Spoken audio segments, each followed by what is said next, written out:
আমি শুরুতে কোরআনে কারীমের বেশ কয়েকটি আয়াত তেলাওয়াত করেছি। এই আয়াতগুলোতে আল্লাহ রাব্বুল আলামিন দিন এবং রাতে ২৪ ঘন্টার মধ্যে একটা বিশেষ সময়ের গুরুত্ব এবং মর্যাদা বিভিন্নভাবে ফুটিয়ে তুলেছেন। ফজরের আগে এবং ফজরের পরে যে সময়টা, দিন এবং রাত ২৪ ঘন্টার মধ্যে এই সময়টা, বিশেষ করে সূর্য উঠার আরও পর পর্যন্ত চাষতে সলাতের আগ পর্যন্ত পুরা সময়টা, এই সময়টা আল্লাহ রাব্বুল আলামিনের কাছে অনেক গুরুত্বপূর্ণ। কোরআনে কারীমে আল্লাহ তাআলা অনেক সময়ের নামে শপথ করেছেন এবং অনেক বস্তুর নামে শপথ করেছেন। আল্লাহ তাআলা তিনি কোনো কথা বলার জন্য শপথ করার কোনো দরকার নাই। আমরা সাধারণত শপথ করি কেন? যে আমার কোনো কথা এটা যদি কেউ বিশ্বাস না করে, অবিশ্বাস্য কোনো কথা বলতে হলে আমরা শপথ করে বলি আল্লাহর শপথ, এর মানে আমার কথাটা সত্য। আল্লাহ রাব্বুল আলামিনের কথা তো লা রাইবা ফিহ, তার কথার ব্যাপারে কোনো সন্দেহ করার সুযোগ নাই। তারপরও তিনি শপথ করে মাঝে মধ্যে অনেক কথা কোরআনে বলেছেন। কেন? যেন আমরা বুঝতে পারি যে যেই কথা আল্লাহ তাআলা শপথ করে বলেছেন ওই কথাটা এত গুরুত্বপূর্ণ যে আমরা সাধারণত বললে শপথ করা ছাড়া বলতাম না। এটার গুরুত্ব বোঝাবার জন্য শুধুমাত্র তিনি শপথ করেছেন, না হলে শপথ তার করার কোনো প্রয়োজন ছিল না। দ্বিতীয়ত, আল্লাহ তাআলা যে বস্তুর নামে, তার যে সৃষ্টির নামে শপথ করেন, ওই সৃষ্টিটারও বিশেষ মর্যাদা তার কাছে আছে। এটি প্রমাণিত হয় ওই বস্তুর নামে শপথ করার মাধ্যমে। কারণ আল্লাহ তাআলা ওই বস্তুর নামে শপথ করা মানে হলো সেই বস্তুর বড়ত্ব আল্লাহ রাব্বুল আলামিন প্রমাণ করতে চাইছেন যে ওটা বিশেষ গুরুত্ব আছে, এই জন্য তার নাম ধরে আল্লাহ তাআলা শপথ করছেন। কিন্তু আল্লাহ ছাড়া আর কারোর জন্য, অর্থাৎ আমাদের জন্য শপথ করতে হলে আল্লাহ ছাড়া আর কারোর নামে, কোনো ব্যক্তি বা কোনো বস্তুর নামে শপথ করা জায়েজ নাই। নবী করিম সাল্লাল্লাহু আলাইহি ওয়াসাল্লাম বলেছেন, মান আরাদা আন ইয়াহলিফা ফালইয়াহলিফ বিল্লাহি আও লিয়াসমুত। যে ব্যক্তি শপথ করতে চায়, যে ব্যক্তি কসম কাটতে চায়, সে আল্লাহর নামে কসম করবে, আর না হলে চুপ থাকবে। আল্লাহ ছাড়া কারোর অন্য কিছুর নামে শপথ করবে। আমাদের দেশে তো অনেক আইটেমের শপথ আছে। যারা গাড়ি চালায় তারা স্টিয়ারিং হুইল ছুঁয়ে শপথ করে, আছে না নাই? স্টিয়ারিং হুইল ছুঁয়ে শপথ করে না? আবার যারা দোকানদার, অনেক দোকানদার আছে ক্যাশ বাক্স ছুঁয়ে শপথ করে, আছে কি না? অনেকে আছে নিজের সন্তানের মাথা ছুঁয়ে শপথ করে, আছে না নাই? অনেকে আছে নিজের মাথা ছুঁয়ে শপথ করে, অনেকে আছে দেশের মাটি ছুঁয়ে শপথ করে। এরকম বহু তালের শপথ আমাদের দেশে আছে না নাই? অথচ এগুলোর কোনোটাই কোরআন এবং হাদিসের আলোকে বিশুদ্ধ কোনো শপথ নয়, এগুলো নিষিদ্ধ। শপথ শুধুমাত্র হবে কার নামে? আল্লাহর নামে। আল্লাহ রাব্বুল আলামিন তার বিভিন্ন সৃষ্টির নামে শপথ করেছেন, সেটি একমাত্র আল্লাহর জন্য, আল্লাহর বিষয়। কিন্তু আল্লাহ নিজেই বিধান দিয়েছেন আমাদেরকে তার নবীর মাধ্যমে যে আল্লাহ ছাড়া কারোর নামে আমরা শপথ করব। আল্লাহ রাব্বুল আলামিন কোরআনে কারীমের বেশ কয়েকটি জায়গায় সকালের সময়টার নামে শপথ করেছেন, অনেক জায়গায়। আপনি অবাক হবেন, কোরআনে কারীমের এক দুই জায়গা নয়, বেশ অনেকগুলো জায়গায় আল্লাহ রাব্বুল আলামিন এই একটি সৃষ্টির নামে শপথ করেছেন। অন্য কোনো বিষয় এরকম সচরাচর পাওয়া যায় না যে গোটা কোরআন জুড়ে আল্লাহ রাব্বুল আলামিন এই একটি বিষয়ের নামে অনেক জায়গায় শপথ করেছেন, এরকমটি পাওয়া যায় না। কিন্তু সকালবেলার যে সময়টা, ভোরবেলার যে সময়টা, এই সকালের সময়টা, এটা এত গুরুত্বপূর্ণ আল্লাহর কাছে যে আল্লাহ তাআলা কোরআনে কারীমে বিভিন্ন জায়গায়, বিভিন্নভাবে, বিভিন্নবার এই টাইমটার নাম ধরে শপথ করেছেন। তার মানে এই টাইমটার বিশেষ গুরুত্ব আল্লাহ তাআলার কাছে আছে।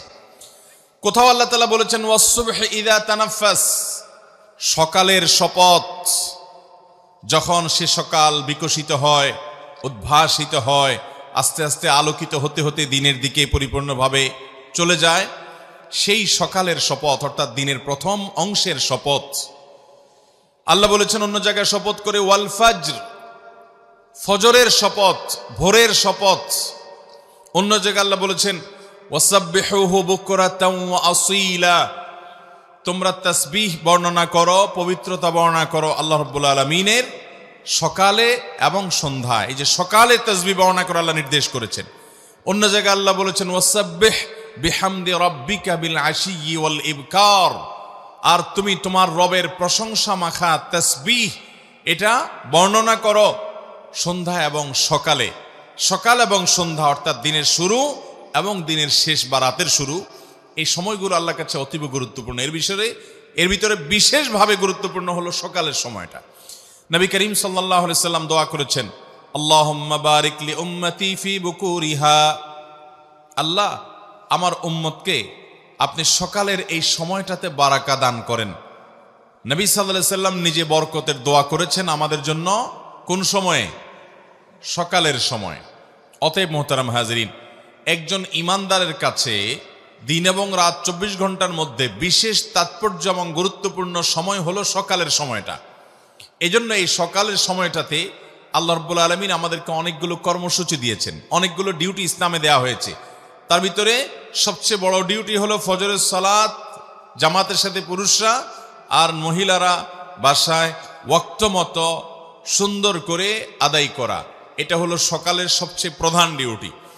অথচ সকালের এই আমলটা আমাদের সমাজে বেশিরভাগ মুসলমানদের জানা করাটা কঠিন হয়ে যায়, ঠিক কিনা বলেন? ফজর নামাজ পড়াটা কি সহজ হয় না কঠিন হয়? অথচ আল্লাহ রাব্বুল আলামিন ফজরের নামাজ পড়াটাকে আমাদের জন্য সুন্নত করেছেন না নফল? এই ফরজটা শুধু সাধারণ ফরজ নয়।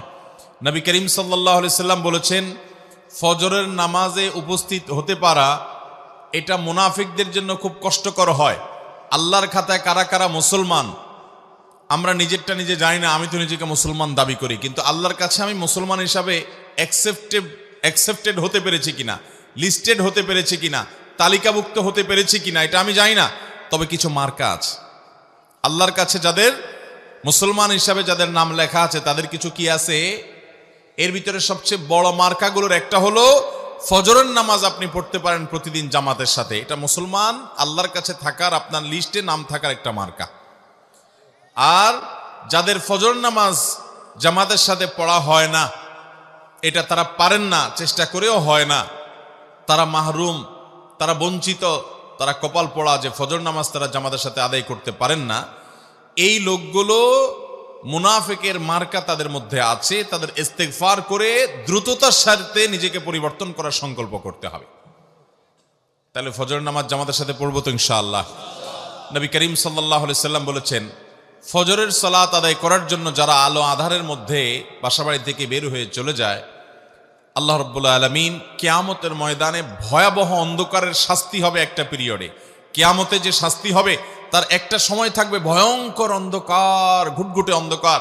এই ঘুটঘুটে অন্ধকারের মধ্যে আল্লাহ রাব্বুল আলামিন দুনিয়াতে ফজরের নামাজ যারা আদায় করার জন্য মসজিদ থেকে আলো আধারের মধ্যে বের হয়ে, বাসা থেকে বের হয়ে মসজিদে চলে গেছে, এই কষ্ট করে আরামের ঘুমকে হারাম করে মসজিদে গিয়ে যারা ফজর নামাজ আদায় করে, কিয়ামতের ভয়াবহতম দিনে এই ভয়ঙ্কর অন্ধকারের শাস্তি থেকে আল্লাহ তাআলা তাদেরকে মাফ করবেন। তারা আলো পাবে সেদিন, তাদেরকে আল্লাহ তাআলা অন্ধকারে রাখবেন না। এই জন্য ফজর নামাজ আদায় করবো তো ইনশাআল্লাহ। এটা ইমানদারের মার্কা, মুসলমানের মার্কা। আর ফজর নামাজ পড়তে না পারা এটা মুনাফিকের মার্কা। অতএব মুনাফিকের মার্কা পরিহার করবো তো ইনশাআল্লাহ। সকালের এই সময়টা আল্লাহ তাআলার কাছে অতীব গুরুত্বপূর্ণ ভাইরা। সেজন্য এই সময়ের সবচেয়ে বড় কর্মসূচি হলো ফজরের সালাতটা ঠিক মতো আদায় করা। নবী করিম সাল্লাল্লাহু আলাইহি সাল্লাম বলেছেন, যে ব্যক্তি ভোর রাতে ঘুম থেকে উঠে আরামের ঘুম হারাম করে, অনেক কষ্ট হয় কিন্তু কষ্ট উপেক্ষা করে সে উঠে, এবং দেখবেন বিশেষ করে শীতের সময়, অবশ্য শীতের সময় শয়তান এক আইটেম দেয়, গরমের সময় আরেক আইটেম নিয়ে হাজির হয়।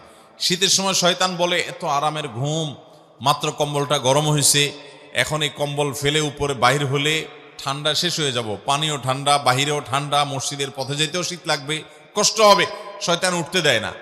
আর গরমের দিনে শয়তান তো আর ঠান্ডার কথা বলতে পারে না। গরমের দিনে বলে যে, যেহেতু রাতটা ছোট, মাত্র শুইলাম, ঘুমটা তো এখনো পুরে নাই, আরেকটু শুই। এভাবে শয়তান ধোকা দেয় কি দেয় না? নবী করিম সাল্লাল্লাহু আলাইহি সাল্লাম বলেছেন, শয়তানের সাথে এই লড়াইয়ে যারা টিকতে পারে, জিততে পারে, যাদের ঈমানের শক্তি আছে, যারা আল্লাহর উপর তাওয়াক্কুল করে আল্লাহকে খুশি করবার জন্য সব কম্বল ফেলে রেখে যারা উঠে যায়, এবং ফজর নামাজ যে পুরুষরা মসজিদে গিয়ে জামাতের সাথে আদায় করে, নবী আলাইহিস সালাম বলেছেন, ফাসবাহা নাশীতান নফস, এই ব্যক্তি তাকে আল্লাহ রাব্বুল আলামিন এত ফ্রেশ করে দেন যে দিনটা তার হাসি খুশিতে যায়, ফ্রেশ মুডে থাকে, বরকত তার জীবনে চেয়ে লাভ করে। কারণ নবী সাল্লাল্লাহু আলাইহি সাল্লাম বরকতের দোয়া তার জন্য করেছেন। এই জন্য ফজর নামাজ জামাতের সাথে পড়বো তো ইনশাআল্লাহ। আর যদি ফজর নামাজ কেউ না পড়ে, 7টা 8টা 9টায় ঘুম থেকে উঠে, নবী করিম সাল্লাল্লাহু আলাইহি সাল্লাম বলেছেন, এই ব্যক্তি কাসলান, অলস, শরীরটা মেজমেজ করে। খেয়াল করে দেখেন, 7টা 8টা 9টা যদি কখনো কোনো কারণে যদি ঘুম আপনি ভারী হয়ে যায়, ফজর নামাজ পড়তে না পারেন, দেখবেন আপনার ভিতরে ফ্রেশ লাগছে না, আনফ্রেশ লাগবে, নোংরা একটা ভাব লাগবে। আর যদি ফজর নামাজ জামাতের সাথে পড়তে পারেন, রাত 2টায় শুয়েও যদি ফজর নামাজ জামাতের সাথে পড়েন, ওযু করে নামাজ পড়ে যখন মসজিদ থেকে বাসার দিকে আসবেন, তখন দেখবেন আপনার কাছে ফ্রেশ মুড লাগছে। যারা ফজর নামাজ পড়েন নিয়মিত তারা জানেন যে মনটা কত খুশি লাগে, কত ভালো লাগে। সকালের হাওয়া খেতে খেতে তারা বাড়ির দিকে আসেন এবং এই সময়টাতে আল্লাহ রাব্বুল আলামিন প্রচুর পরিমাণে বারাকা দান করেন। এজন্য ভাইরা আমার, আমাদের জীবনে আমরা কখনো ফজরের নামাজ জামাতে পড়া ত্যাগ করব না ইনশাআল্লাহ। আপনি যদি একটা সমাজের এলিট শ্রেণীর মুসলমান দেখতে চান, অর্থাৎ আল্লাহর খাতায় যারা মুসলমান হিসেবে অনেক আপার ক্লাসের মুসলমান, যারা অনেক উঁচু শ্রেণীর মুসলমান, অনেক উন্নত মানের মুসলমান এবং জান্নাতি হিসাবে যাদের মর্যাদা অনেক উপরে, এরকম পিওর এবং খাঁটি নির্ভেজাল ক্রিম মুসল্লি যদি দেখতে চান একটা সমাজের, তো দেখবেন ফজর নামাজের জামাতে কারা হাজির হয়। অন্য অনেক নামাজ অনেকে পড়তে পারে, কিন্তু ফজর নামাজ সবার পড়া নসিবে। অতএব আমরা ফজর নামাজ জামাতের সাথে পড়বো তো ইনশাআল্লাহ। ফজর নামাজ জামাতের সাথে পড়ার জন্য আপনাকে একটা কাজ অবশ্যই করতে হবে, সেটা হলো রাতে তাড়াতাড়ি ঘুমাইতে হবে। অতএব মোবাইলের টিপাটিপি এটা নিয়ন্ত্রণ করে ফেলতে হবে। এশার নামাজের পরে আর কোনো মোবাইল টিপাটিপি করা যাবে, এটাকে নিয়ন্ত্রণ করে ফেলতে হবে। দরকারি কোনো কাজ থাকলেও খুব দ্রুততার সাথে সেরে শোয়ার পরে আর এই মোবাইলের মুনাজাত দেওয়া যাবে। মোবাইল দিয়ে 2 হাত দিয়ে ধরে ধরে যেভাবে মোবাইল টিপেন, মনে হয় যে মোবাইল দিয়ে মুনাজাত দিচ্ছেন। এই মোবাইলের মুনাজাত যদি আপনি করেন রাত 12টা 1টা 2টা পর্যন্ত শুয়ে, তাহলে ফজর নামাজ পড়াটা সহজ হবে না কঠিন হবে? অতএব ফজর নামাজ আমরা জামাতের সাথে পড়ার নিয়ত করলাম তো ইনশাআল্লাহ। নবী করিম সাল্লাল্লাহু আলাইহি সাল্লাম সকালের এই সময়টাকে এত গুরুত্ব দিতেন যে প্রিয়নবী সাল্লাল্লাহু আলাইহি সাল্লাম ফজরের পরে নিজ জায়গায় বসে জিকির আজকার তাসবিহ তিলাওয়াত করার জন্য উৎসাহ দিতেন। সকাল সন্ধ্যায় অনেকগুলো তাসবিহ আছে, কোরআনেও আল্লাহ তাআলা বলেছেন সকালে তাসবিহ পেশ করার জন্য, জিকির করার জন্য, আল্লাহ স্মরণ করার জন্য। এই জন্য আমরা এই আমলটা করব। বিশেষ করে ফজর নামাজের পরে কেউ যদি জায়নামাজে বসে থাকে এবং এশাকের সময় হওয়া পর্যন্ত, সূর্য ওঠার 15-20 মিনিট পর পর্যন্ত বসে বসে জিকির আজকার তাসবিহ তেলাওয়াত করে এবং 2 রাকাত এশাকের নামাজ এরপরে যদি সে আদায় করে, আল্লাহ রাব্বুল আলামিন তাকে একটা পূর্ণাঙ্গ হজের সওয়াব দান করেন। এবং আল্লাহ রাব্বুল আলামিনের এই বিশাল বড় নেয়ামত এবং পুরস্কার লাভের জন্য নবী করিম সাল্লাল্লাহু আলাইহি সাল্লাম এবং সাহাবায়ে কেরাম ফজরের পরে বসে জিকির আজকার করতেন। এরপরে নবী করিম সাল্লাল্লাহু আলাইহি সাল্লাম সাধারণত অন্যান্য অনেক কাজ, সাহাবীদেরকে নিয়ে বিভিন্ন কথা, দরকারি প্রয়োজনীয় কথা বলতেন, অন্যান্য আমল করতেন, সালাতুদ দুহা আদায় করতেন, কিন্তু ঘুমাতেন না। কিন্তু আমাদের সমাজে আজ বেশিরভাগ মানুষ, শহরে তো বটেই, গ্রামেও আজকাল এই বদভ্যাস হয়ে গেছে যে ফজরের পরে না ঘুমাইলে হয় না। ঠিক কিনা বলেন? অনেক মানুষ আছে যে ফজরের পরে না ঘুমাইলে তার হয় না। সে রাতে না ঘুমাই থাকতে পারে, মাগার ফজরের পরে তাকে ঘুমাইতে। ভাইরা আমার, যে সময়ে আপনার জীবনে বরকতের দোয়া নবী করিম সাল্লাল্লাহু আলাইহি সাল্লাম করেছেন, ওই সময়টাকে কাজে লাগাতে হবে। আপনি একজন কর্মজীবী, ফজর নামাজ পড়ে দোয়া জিকির আজকার তেলাওয়াত এশাক পড়ে আপনি দ্রুত কাজে নেমে যান। আপনি একজন কৃষক, আপনি মাঠে নেমে যান। আপনি যেই কোনো পেশার মানুষ হন, এমনকি স্টুডেন্ট যারা আছেন, আমাদের দেশে ছাত্র ভাইদেরকে দেখা যায় তারা রাত 12টা 1টা 2টা পর্যন্ত জেগে জেগে পড়ে, চোখ লাল করে ফেলে, এরপরে যায় ঘুম দেয়, এক ঘুমে সকাল 8টা 9টা বাজে উঠে। ঠিক কিনা বলেন?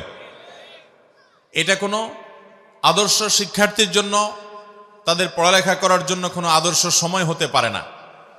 এদেশে হেফজখানাগুলো দেখবেন, ছোট ছোট বাচ্চা ছেলেরা কোরআনে কারিমের 30 পারা অল্প কিছুদিনের মধ্যে তারা মুখস্থ করে ফেলে। তাদের বক্ষে পুরো 30 পারা কোরআন মুখস্থ হয়ে যায়।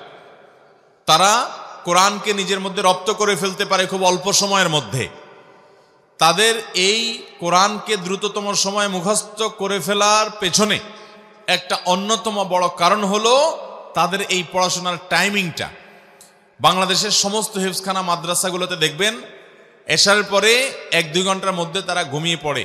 9টা 10টার ভিতরে প্রায় শতভাগ হেফজখানার ছাত্ররা শুয়ে পড়ে এবং তারা উঠে যায় ভোরে ফজরের আগে। ফজরের আগে যে উঠে 10টা 11টার আগ পর্যন্ত তারা আর ঘুমায় না। ফজরের আগেও পড়ে, ফজরের পরেও পড়ে। রাতভর যখন 6-7 ঘন্টা ঘুম হয়, তখন এই ঘুম থেকে উঠার পর মাথাটা সম্পূর্ণ, ব্রেইনটা সম্পূর্ণ ফ্রেশ থাকে। তখন যা পড়ে সেটা রপ্ত হয়ে যায়, খুব দ্রুততার সাথে মুখস্থ হয়, অন্য সময় যেটা মুখস্থ করতে 2 ঘন্টা লাগে, সকালবেলা বা ভোরবেলা মুখস্থ করতে সেটা 1 ঘন্টায় যথেষ্ট হয়। অতএব সকালের এই সময়টাকে আমরা কদর করব তো ইনশাআল্লাহ। এই সময়টাকে কদর করতে হলে রাতে তাড়াতাড়ি ঘুমাইতে হবে। মাহফিলের মৌসুমে একটু কষ্ট হয়, এর বাইরে অন্য সময় আলহামদুলিল্লাহ আমরা আমাদের বাসা বাড়িতে এটা আমল করার চেষ্টা করি যে রাতে দ্রুততার সাথে সময় তাড়াতাড়ি বিছানায় চলে যাওয়া। নবী করিম সাল্লাল্লাহু আলাইহি সাল্লাম সম্পর্কে আম্মা জানা আয়েশা বলেছেন, কানান নবী সাল্লাল্লাহু আলাইহি সাল্লাম ইয়াকরাহুন নাওমা ক্বাবলা আল আয়েশা ওয়াল হাদিস বাদা। নবী সাল্লাল্লাহু আলাইহি সাল্লাম এশার আগে কথাবার্তা বলা, গল্পগুজব করা, এশার আগে ঘুমানো তিনি এটা অপছন্দ করতেন, আর এশার পরে কথাবার্তা বলা, গল্পগুজব করা, আড্ডা মারা অপছন্দ করতেন। অথচ আমাদের আড্ডা 24 ঘন্টার ভিতরে সবচেয়ে জমে বেশি এশার পরে, ঠিক কিনা বলেন? টেলিভিশন চ্যানেলগুলো সবচাইতে আকর্ষণীয় প্রোগ্রামগুলো সব রাখে কখন? কারণ রাতে তাড়াতাড়ি শোয়ার ফজিলতের হাদিস আপনি না জানলে কি হবে, ইবলিস আপনার চাইতে আগে জানে। যেহেতু আপনাকে আমাকে জাহান্নামে নেওয়া ইবলিসের সবচেয়ে বড় এজেন্ডা, এই জন্য আমাদের ক্ষতি করার জন্য হাদিসে যেটাকে যত বেশি গুরুত্ব দিছে, ইবলিস ওইটা আমাদেরকে দিয়ে তত বেশি ভায়োলেশন করায়, লঙ্ঘন করায়। এই জন্য দেখবেন এশার পরে আড্ডা মারতে যে মজাটা হয়, অন্য কোনো টাইমে আড্ডায় এ মজা হয় না। ভাইরা আমার, এই জন্য আমাদেরকে প্রতিজ্ঞা করতে হবে যে আমাদের যত কাজ কাম আছে সব এশারের মধ্যে সারতে হবে, এশারের পর দ্রুততার সাথে শুইতে হবে, তাহলে আর সকালে ঘুমানোর দরকার হবে।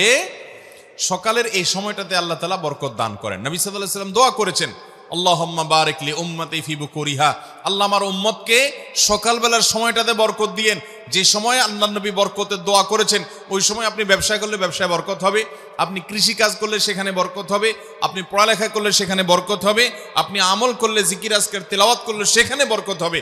আপনি সকালের এই সময়টাতে যাই করবেন সেখানে বরকত হবে, কারণ সেটা বরকতের দোয়া করেছেন কে? নবী করিম সাল্লাল্লাহু আলাইহি। আমাদের অনেকের জীবনে কোনো বারাকা নাই ভাই। জীবনে বারাকা না থাকার অন্যতম একটা কারণ হলো এই সকালের সময়টাকে অলস ঘুমিয়ে কাটানো। বরকতের সময়টাই যদি আমি অলসভাবে ঘুমিয়ে কাটিয়ে দিই, তাহলে সেক্ষেত্রে আমার জীবনে বারাকা কোথা থেকে আসবে? এই জন্য আমাদের লাইফস্টাইলটা চেঞ্জ করতে হবে। হ্যাঁ, কারো রাতে ডিউটি আছে, তিনি রাতভর ডিউটি করেন বাধ্য হয়ে, তাহলে সেক্ষেত্রে দিনের বেলা তাকে ঘুমোতে হয়, এটা ভিন্ন কথা। কিন্তু অযথা অকারণে গভীর রাত পর্যন্ত আপনি জেগে থেকে এরপরে সকালে ঘুমালেন, নবী করিম সাল্লাল্লাহু আলাইহি সাল্লামের সুন্নাহর খেলাফ এটি। অনেক ওলামায়ে কেরাম ফজরের পরে একান্ত অসুস্থ মানুষ, একান্ত রাতের ডিউটি করেছে, এরকম ওযর ছাড়া অলস হয়ে শুয়ে থাকাটা, ফজরের পরে শুয়ে থাকাটাকে মাকরুহ বলেছেন অনেক ইমামগণ। অতএব এই সময়টার কদর করবো তো আমরা ইনশাআল্লাহ। আল্লাহ আমাদের সবাইকে কদর করার তৌফিক দান করুন। তাহলে আজকের এই মাহফিল থেকে আমরা এই আমলটা নিয়ে যাব যে সকালে আমরা ঘুমাবো না। আমাদের বাচ্চাদেরকে, ছেলে মেয়েদেরকে, পরিবারের সদস্যদেরকে, আমাদের সবাইকে আমরা অভ্যস্ত করব, উৎসাহ দিব যে নবী করিম সাল্লাল্লাহু আলাইহি ওয়াসাল্লাম সকালের সময়টার জন্য দোয়া করেছেন, ওই সময়টাকে কাজে লাগাতে হবে। ওই সময়টা ঘুমিয়ে কাটানো যাবে না, আর ঘুমাতে হবে রাতে। রাতের ঘুম স্বাস্থ্যের জন্য ভালো, রাতের ঘুম স্বাস্থ্যের জন্য ভালো। দিনের ঘুম, বিশেষ করে সকালবেলার ঘুম স্বাস্থ্যের জন্য ভয়ঙ্কর খারাপ। সুবাহ কে হাওয়া হাজার বিমারিও কি দাওয়া। সকালের যে নির্মল বাতাস, আপনি যদি ঘুমান তাহলে সেই বাতাস থেকে আপনি মাহরুম হবেন। বিদায় এই সময়টাতে কাজে লাগতে হবে, কাজ করতে হবে, জিন্দেগিতে বরকত চাইলে চেষ্টা করবো তো ইনশাআল্লাহ। আর সকালের সবচেয়ে বড় কাজ, অন্য কোনোটা করতে পারেন বা না পারেন, সবচেয়ে বড় কাজ হলো ফজর নামাজ আদায় করা। আপনি যদি ঘুমানো বড় কোনো গুনাহ হবে না, কিন্তু ফজর নামাজ যদি না পড়েন আর তখন যদি আপনি শুয়ে থাকেন, তাহলে আপনি মুসলমান নিজেকে দাবি করার ইখতিয়ার বা অধিকার আপনার থাকে। অতএব ফজরের সালাত ইনশাআল্লাহ জামাতের সাথে পড়বো তো ইনশাআল্লাহ। কারা কারা নিয়াত করছেন হাত তোলেন দেখি। আল্লাহ আমাদের সবার হিম্মতগুলো আপনি কবুল আর মঞ্জুর করেন। আল্লাহ আমাদের সবাইকে ফজর নামাজ জামাতের সাথে আদায় করার তৌফিক দান করুন। আল্লাহ মৃত্যু পর্যন্ত ফজর নামাজের জামাতে হাজির হওয়ার তৌফিক দান করুন। জাযাকুমুল্লাহু খায়রা ওয়া আখিরু দাওয়ানা আলহামদুলিল্লাহি রাব্বিল আলামিন।